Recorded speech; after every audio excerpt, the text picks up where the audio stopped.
Welcome back, everybody. It's time once again for Closing the Wealth Gap.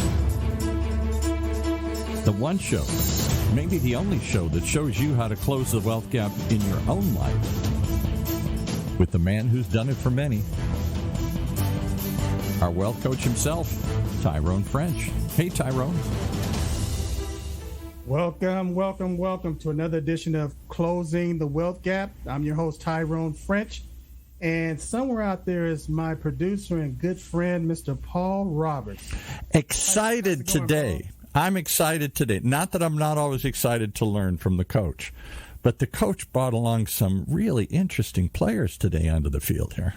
Well, you know, I just it was a lucky star, man. It was one of those things where everything lined up and the birds were chirping and the sun was shining, and all of a sudden I get in touch with Mr. Coin Authenticator himself. I want to introduce you guys to a stalwart in the industry. His name is Michael Miles Standish. Today we're going to talk about numismatic coins. I know that's a unfamiliar term with a lot of you guys, but again, stay with us. By the end of this interview, you're going to be digging through your coin, your drawers, your shoe boxes. You know, because I know a lot of guys, you have relatives that have left you coins that are just sitting in your drawers or sitting in your glove compartment, and you don't know what to do with these coins. Well, we got a guy, an expert, that can literally tell you what to do with these coins. A lot of times you think a penny is just a penny or a dime is a dime, and I'm going to tell you right now, it could be worth a whole lot more than that. And before I duck out, I just want to say my 2 cents worth. I was a coin collector as a kid, and as your guest probably correctly guessed, somewhere along high school, college, I discovered cars and girls, and the coins went back in the box, never to be looked at again. But my father, we started it kind of as a father-son thing. He continued up until the day he died and left me a giant box of coins and proof sets that I haven't the faintest idea what to do with. They're still sitting in the garage or up in the attic in a box. So I'll duck out and listen to that, but I'm like many of your audience.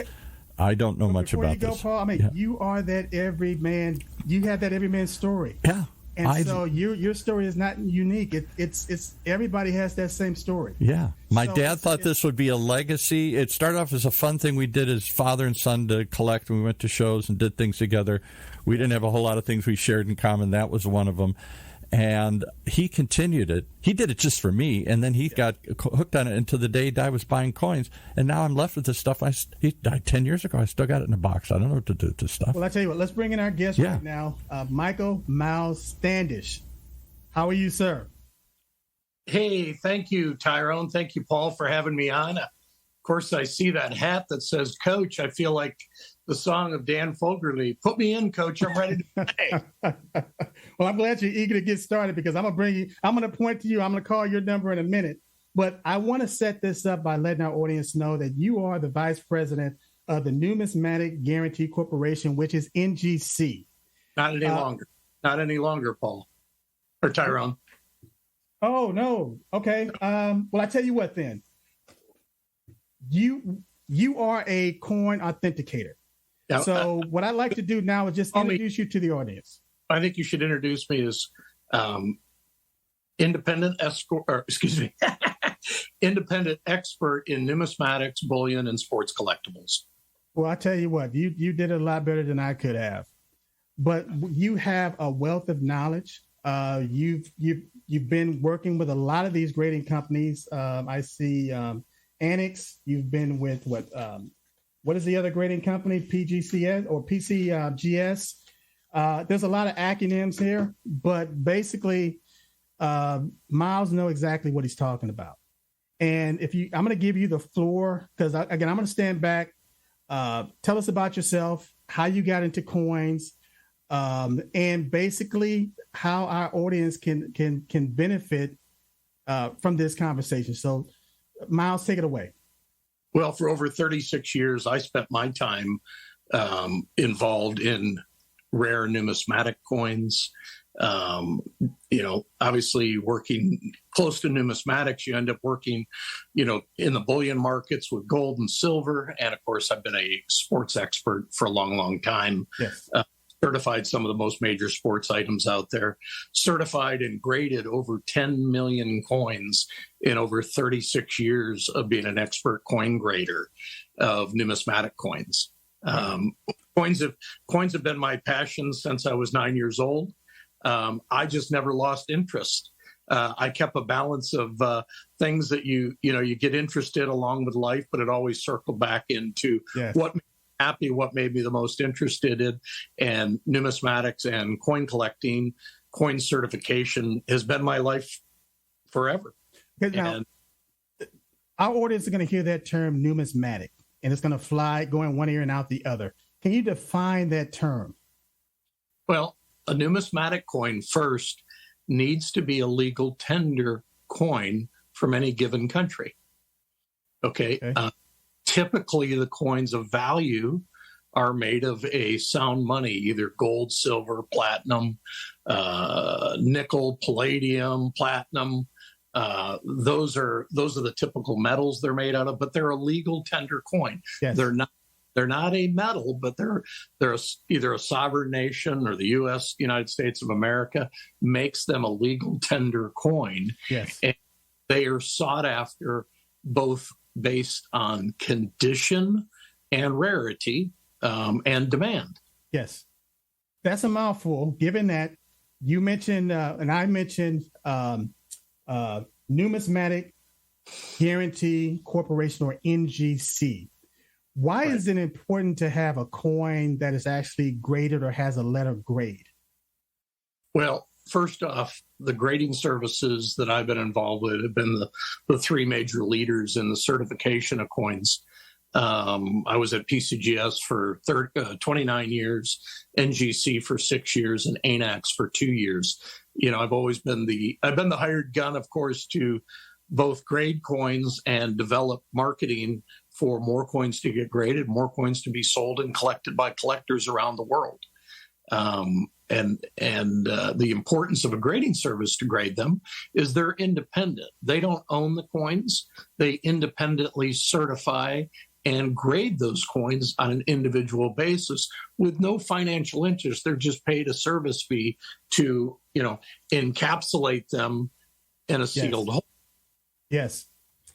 Well, when we talk about grading, and again, our audience, they don't know anything about numismatic coins. When you start talking about a grade, they don't even know the scale of what a grade could be. So can you go over the different scales as far as what grade can be possibly placed on a numismatic coin? A numismatic coin of any value over its metal value, they're graded on a scale of 1 to 70. 60 to 70 being uncirculated. That means not spent, not put in your pocket, not slid across a countertop, in a bar or a restaurant. But the uncirculated grades start at mint state or uncirculated MS60. Okay. And the higher grade, typically the higher the value. Okay. So imagine someone has a bunch of coins at home, or in their garage, or in their sock drawer, whatever. And this coin has been passed down from grandfather to father and now son. And they don't understand the grading process. They didn't even understand any acronyms that there are grading companies out there. What would be the first step to having this coin authenticated or certified or graded? Well, they should probably get together with an individual that has an idea of what they might have. And, the grading companies on their websites, have a list of authorized dealers in their area. Mm-hmm. You go to PCGS or NGC.com, and they would have dealers in their area of experts that you could seek out, not necessarily to sell the coins, but to inquire what coins would have value to be graded. Okay. It isn't something you can figure out on your own if you have no experience, but that's the best place to start. So typically, why would you want a higher grade versus a lower grade on a coin? Well, it's no different than It'd be like buying a vintage automobile. Would you want, an old clunker, or would you want a pristine cherry? And typically the higher grades produce higher values. So how is the coin actually, meaning that let's say you go through this grading process, you have these coins, let's say you got a particular grade of MS 69, and all of a sudden you and let's say you got a few of these coins or whatever, you've gone to trade shows. Now you have a pretty good understanding of what a numismatic coin is. You're familiar with the grade on that coin. What would be the next step as far as making sure that, let's say if you want somebody to authenticate the coin, or the coin was certified, how would you go about, let's say if you want to buy a numismatic coin and you knew that it was a mid-state 70 or 69, how would you verify that the coin was actually certified and not counterfeit? Well, you can verify the certified holders on the websites, the grading service, to find out if it's actually a genuine certified product from their service. You could obviously go to your local expert and show it to them also to confirm that. Okay. It's just a couple of ways. The reason I say that is because, a lot of times you can look on eBay or something like that and you'll see a lot of coins that are being sold. But when a person gets that coin, it's not the art, it's not the original article. And I know my audience, again, they want to make sure that they're getting quality. They want to make sure that they're not being ripped off or taken advantage of. So the reason I brought that up is because, it's just nice knowing. And again, I've been collecting numismatic coins for about 20 years now. Mm-hmm. And I really don't bring it up to a lot of people that I know, or friends, family, or even my audience, because quite frankly, they weren't interested in it, or they didn't understand the value of having these coins. And then if I did talk about it, they didn't understand the process as far as how to get started. Now I'm going to be honest. I have a lot of coins that are just loose coins that I need to have graded. So but I typically what I do now is I buy mint state 70 coins. And the reason I chose to do that is because for me, I didn't want the hit or miss. I didn't want to have certain coins and then have that coin graded, and then it comes back with a certain coin, whether it was mint state 65 or mint state 67. I wanted to make sure that I was starting out with that mint state 70 seal and authentication. Yeah, the expense to get it graded, and if it doesn't meet the grade of, say, 70, yes, can make the downside very high for you. Exactly. And the only reason I brought that up is because, again, just based on trial and error, some people they'll start out on a process. It doesn't turn out the way they thought it would turn out, and they get discouraged. And so I was just saying, I just wanted my audience to know that, yeah, you can actually have your own coins. You can submit those coins. You can have those coins graded. It may not come back with the grade that you thought that it should have had. It may not have the value associated that you thought you might have had, but there are other companies and entities out there that you can literally buy a mint state 70 coin. So while I have you out here on this show, you've written a book called Morgan Dollar, America Love Affair with Legendary Coins. How can my audience and my listeners get a copy of your book? Well, currently it's in its coming out in its second edition. It won't be out till 2023 potentially. Okay. In its second edition, the other book that I'd also written, which is also a bestseller. Both books are bestsellers. The American Silver Eagle book. I can show you that right now. Okay. That's book, beautiful. Yeah, it's. I don't know if you can see that properly. We can see it. Yeah, okay. It's in its fourth edition, by the way. Wow. And it's been updated, and demand, of course, because it's in its fourth edition. I basically, every few years I have had to keep on updating it and reprinting it. And it's had tremendous interest. It's the number one selling individual coin series book of all time. So the demand has been very high. It's based on American Silver Eagles. I co-authored that book with the designer of the reverse of that coin, which is John Mercanti, who is the 12th chief engraver of the United States Mint. That coin was signed into law by the United States in late 1985 by Ronald Reagan. Yes. And the forward on that book is with his son, Michael Reagan. Wow. So again, the reason that you're on this show as an expert and authenticator is that I want people to have this direct connection to whereas they're putting a face, they're putting a story with this book. Now, how can some of my listeners get in touch with you directly?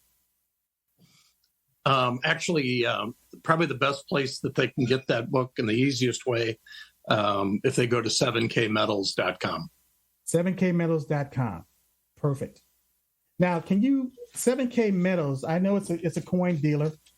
For disclosure, I purchased my metals through 7K Metals. Okay. I also have a precious metals IRA that I use 7K Metals as a dealer to purchase my metals for my IRA. How did and again, I didn't know this. How did 7K Metals, how did that come about as far as them being able to offer your book? Actually, I approached them many years ago and was introduced to them and liked what they were doing. And I made it available. I made the book available to them. Okay. To be a distributor of the book. I'm also an exclusive coin designer for them. Okay. And the reason I bring that up is because 7K Metals is a membership. But if you go to that website and Michael's book is there, you don't have to have a membership to purchase Michael's book. So again, this is some information I got today that I'm going to go back and I'm going to check their resource. And I'm going to go ahead and I'm going to purchase that book today because again, I know Miles, he's very thorough. I'm sure the book is extremely detailed. And the reason that you want to do this is start getting, to educating yourself. But you want to make sure that you're going to the right source. And so I'm just letting you guys know just today, Miles, he's a credible source, and definitely go to 7K Metals and pick up that book. And I'll vouch for it 100%. 100%. Thank you. Miles, tell me, you actually received a medal and an award for your numismatic knowledge. Can you tell me about that? Because again, I just want my listeners to know more and more about this man that's sitting on this platform. That is not just somebody that's blowing smoke. Oh, that was the Director's Medal of Excellence. Here, give me 1 second. That way all the viewers know that we don't pre-rehearse this, but that was the Director's Medal of Excellence from the United States Mint. I was the first numismatist outside of the United States Mint that had ever received one of these medals from the actual mint director. And it's the Director's Medal of Excellence. And you can see the Treasury Department seal on that. And of course, the United States Mint's its logo too on there. And this was given me in 2011. Yes. And it, I've gotten a lot of awards before, but that was one of them I cherish. It's right up there at the top with a most recent award that I'd gotten. Coin World magazine in 2020 made me the most in the top 10 most influential people in numismatics from 1960 to 2020. So over 60 years, they made me one of the most influential people in the industry. Well, see, they say it's poor taste to brag on yourself, but if I do it, I can brag on you all day long. And I have no problem with doing it because, again, you're so down to earth, you're so impressive. But the knowledge base that you have and with the books and everything, we're just honored to have you on the show today. And you're from Michigan, if that's correct. Yeah, Kalamazoo. Originally, I was born and raised in Kalamazoo, Michigan. lived in California for well over 20 years. But I reside just outside of Austin, Texas, in Texas Hill Country. Yes. So, I mean, Orange County, OC Talk Radio, Irvine, California. And when we started talking, I looked at your phone number, and it was a Orange County area code. So it kind of threw us off a little bit just based on our first meeting. But you've, Orange County, Texas, Michigan, you've been around. Yeah, well, I've lived where I've wanted to live and chose places that my wife and I enjoy. And I think for the duration, it'll be Hill Country and just outside of Austin. Like I said, we were in Orange County for over 20 years. And not too far from where your studios are. It's where I originally landed in Orange County in about 1985, and lived in that area. And then later on, I guess it was 2005, we moved to Texas. Wow. Well, I tell you, it's an honor to have you back home today, if only for a few minutes on this platform. But I got to ask you again, Miles, Michael Miles Standish. There's a backstory with this Miles. Can you share what people call you Miles? I started calling you Miles, but how did that come about? Well, my eighth great-great-grandfather was Miles Standish. He was the military captain on the Mayflower that brought the Pilgrims from, believe it or not, Plymouth, England. Wow. To, of course, which became later Plymouth, Massachusetts.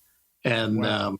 So that's the tie to that. And it was a nickname given to me a long, long time ago when I worked for the American Numismatic Association. They had a president at the time, and she always called me Miles, and it kind of just stuck. But it's a tribute to my great-great-grandfather. 8 generations back to 1620, as the military captain that protected the Pilgrims when they landed in the New World. Wow, that's some kind of history. That is some kind of history. That is Americana right there. Now, I tell you what, I'm going to bring in my producer, Paul Roberts, because he's back there. He's giddy right now. And I know there's a couple of questions that he wants to ask you, because we've covered a few things, but your resume is so impressive. Paul, are you there? I am. Was Miles, refresh my American history, was Miles Standish the guy that fell in love with Pocahontas and saved the Pilgrims in Thanksgiving, or am I mixing up the stories here? No, I think... that may have been John Alden, but... one of those guys, they fell in love, and that's how the Pilgrims got through the first month where we had Thanksgiving, because the Indians helped them get through the first rough winter and all that kind of stuff. All right. My wife is of her heritage descent is Italian, and her great-great-grandparents came to Ellis Island, and I remember watching a show on the History Channel and looking at it, and it's a great story, obviously, of Americans who came from different lands the way they did, and they went through Ellis Island. And I remember her asking, what year did your family come here? We were the original ones. Yeah, we're the first Pilgrims. I didn't say 1620, but I just kind of looked at her and I said, well, we kind of showed up before things. Oh, wow. A few minutes. Just a few minutes. That's pretty rare. All right. Yeah. So anyway, aside from that, I guess I got to ask the question that I've always wondered. My father and I started collecting coins as just a hobby, of something for Dad and son to do. And somehow I thought it was cool, and I brought Dad into it. He stuck with it. He really thought it was a sound investment, not just a fun thing to do. Has it been a sound investment through the years? I know people talk about gold coins and the double eagles. I get all that. That stuff is escalated and gone through. But just regular coins, if you wanted to collect pennies or nickels or dimes or quarters, has that accrued in value? Or like so many old collectibles, has the market diminished because people just aren't into collecting anymore? Well, to tell you the truth, with gold and silver, obviously there's been cycles up and down. Okay. Right. remember in 1933 when they outlawed the ownership of gold in this country, $20 was worth $20 that they outlawed.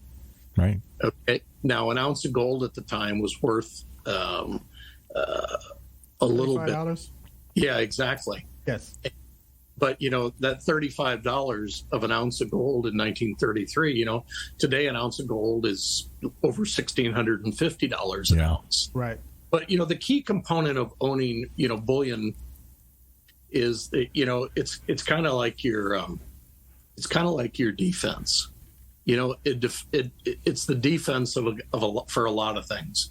We're obviously going through some inflationary times that we haven't had in 40 years. And the importance of owning gold and silver during these times is probably going to be, when the story is told, going to be one of the more significant things that people did. Numismatics are kind of your offense, and that is individual selected coins that have, limited minages, high demand, high quality.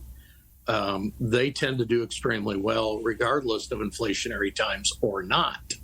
So they're kind of they're kind of your offense. So beyond gold and silver, and Tyrone talks about that all the time, owning gold and silver somehow in a coin, in a bar, in a certificate, in stocks or something. There are other ways to own it, that you own it collectively or physically own it. I've heard that a lot of times on this show, and I believe that. And I think my father believed it too. I believe in the physical. I know you're a big... owning the physical metal. There's only one way that I believe that you should own sound money, gold, silver, platinum, is in a physical form. Yes. And I agree. And I believe in the same thing with numismatic coins. But I will say this, in the history of the world, gold and silver have always sustained all major changes. So I guess my question is about other things: copper pennies, nickels. I don't even know if they have nickel in them anymore here. But whatever other sorts of collectible coins, has that been as successful an investment strategy, or is that something you do because you like it and it's fun and it's like collecting comic books or something? Yeah, well, there's lots of different collectibles. I have a background in sports memorabilia. In the last 5 years, sports memorabilia and trading cards have been extremely hot. Mm-hmm. Potentially there's always a bubble, of course. Yes. I still would say this: during tough economic times, I wouldn't want to be owning anything paper. I would want to own sound money, gold and silver, gold, silver, or numismatic coins. I kind of like the play with numismatic coins because they do well during all kinds of different times, where gold and silver, I think, predominantly do well in inflationary times or troubled times globally. The copper, the nickel, things like that. They do have increased values, but the quantity that you need is so massive. Silver is really inexpensive at $16 to $18, under $20 an ounce. Yes, and it's affordable for any listener that you have. And gold can be the same way. Depending on what fractional size you may purchase it in. Yes. I like to say, for me, it's insurance. It's currency insurance. And it's a hedge against inflation. And I, as a collector, I just love collecting numismatic coins. Mm-hmm. So it's even just the value of just having a collection for me that just makes it enjoyable. That was my dad. He thought it was a sound investment, but he got a kick out of it. My dad loved buying proof sets. Does anybody buy proof sets anymore directly from the mint? These are things beyond uncirculated. These are encased, and they're specially polished and cut to extra precision. And the mint makes money by selling these things in the assumption that these are the best of the best. And if you want to own a coin, if you really like collecting coins and looking at them like my dad did, showing them to people, then why not buy them as a proof set? Is that proven to be a good strategy, or is that just for fun? It's more for fun. Yes. It's been history says that a lot of those kinds of things are for fun. But the thing is, I think you should do things that are fun. And buying gold and silver, sound money, or numismatic coins, believe me, you can have a lot of fun. But I think you kind of weed through the things that are fun, and you get a combination of both fun and that they hold value and they have an opportunity to increase in value. And that's why, I like the limited availability of numismatic coins and owning gold and silver. You said that extremely well, Miles, because the difference, I would buy coins from the mint. But as I began to educate myself and get a better understanding, I realized that those coins weren't graded. And yes, they're still in my collection. My dad, when he passed away, I got a lot of his coins, his proof sets. But the coins that I value the most are my graded coins. And when we talk about graded, I don't like to have the hit or miss scenario based on me having a coin that I submitted and have it graded. I just go directly for the Mint State 70 grade. Mm-hmm. Mm-hmm. Give me some success stories of if you bought a coin when I stopped about probably 1970. That's when I started high school. My dad kept going in the 70s. He was thrilled when did they go from real silver in quarters to taking that out and it was not silver anymore? Wasn't that like the late 60s, early 70s or something? 1965 was the first year of no silver in dimes and quarters. So he was hoarding that stuff for years. Even in circulation, he would pull those out and put them in a bag somewhere. And he said, "These are going to be worth something someday." I'm like, "Dad, no, come on." But he had bags of them, and I think they are worth something now. Yeah. Well, I tell you what, gentlemen, you guys have so much in common. Miles, we could sit here and talk for hours, but our time is limited. We would love to have you back on the show and kind of like this is an A and then a B side of the record. So bring you back for a B side. And I'd love to hear sports memorabilia because from the 80s for a while there, I had a sports bar. Oh, my God, you couldn't buy this stuff, the jerseys and the baseball cards and all this stuff. It was like going nuts. And then it seemed like it cooled off and maybe it got oversubscribed or something here. But that seemed to be I'm sure it still has value, but it was fanatical for a while there. You said the flip side. That's usually not the hit song. The A side is usually, yeah, right. Song. If people remember our 45s and albums. Well, we're doing the A side today, so we'll bring you back and do the B side. Cards. Yeah, we'll bring you back for a B side. I look forward talking about collectibles. Obviously, I'm very bullish on owning numismatic coins and sound money. I can't stress that enough. That fiat currencies they have a certain shelf life, and the current system that we're on, when we were taken off the gold standard by Richard Nixon and company during 1971. Yes, we're at the 50-year mark, and a lot of currencies, fiat currencies, have history of lasting about 50 years. So, I'm sure we have changes in the future. And I say a little bit of offense and prevent defense is to have some gold and silver. Absolutely. I can tell you this with certainty, every fiat currency has failed 100% of the time. That's a frightening statement. You said that before. You think about it, they set up a system and they know eventually it'll fail. They never set up a sound system that they know that it can just continue on.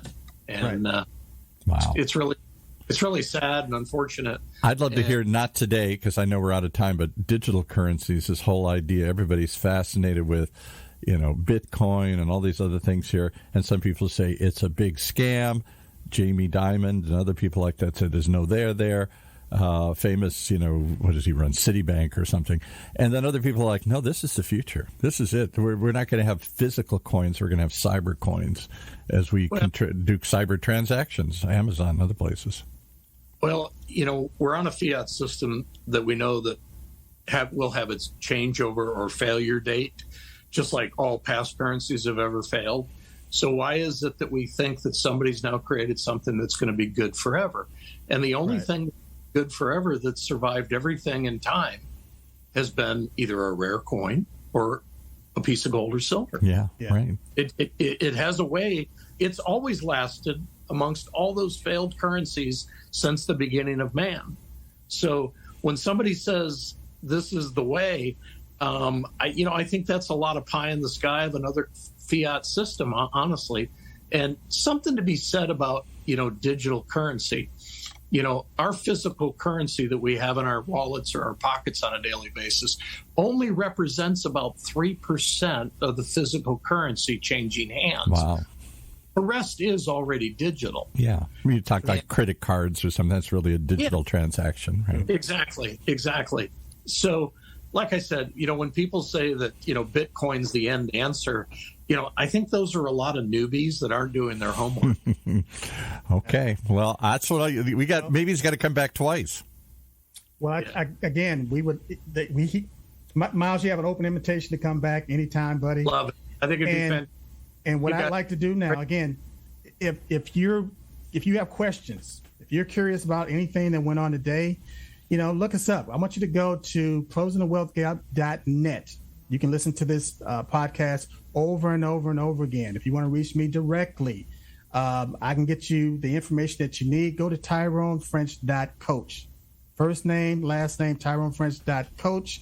You can my email address is Tyrone@TyroneFrench.com. And again, send me your questions, and we can get you started. We can get the answers that you need. And so, Miles, again, thank you for being on the show. Again, you have an open invitation to come back anytime, sir. Thank you. You guys are a delight, and I like the questions you ask, and it's a great venue to get a chance to. I can't say that I can give all the answers, but I can give a few crumbs along the way that help people get to a point where they can make a accurate decision that helps them. Well, again, we're going to send them the 7K mailers to buy your book. And as a matter of fact, I'm going to go there today and buy your book. Okay. With that, I'm going to end it because we'll just start buying more stuff here. And pretty soon I'll empty out my physical currency for all this other stuff here. Thanks so much for coming on. Look forward to having you come back and talk about collectibles and digital currencies and just collecting coins in general, all these things. Absolutely. Love to hear all that stuff. Thanks for coming on today here. Thanks, Miles. Thanks, Paul. That's our show for this week. Closing the Wealth Gap. The one show, the only show that shows you how to take control of your financial future. Right here in Orange County's only community radio station, OCTalkRadio.net.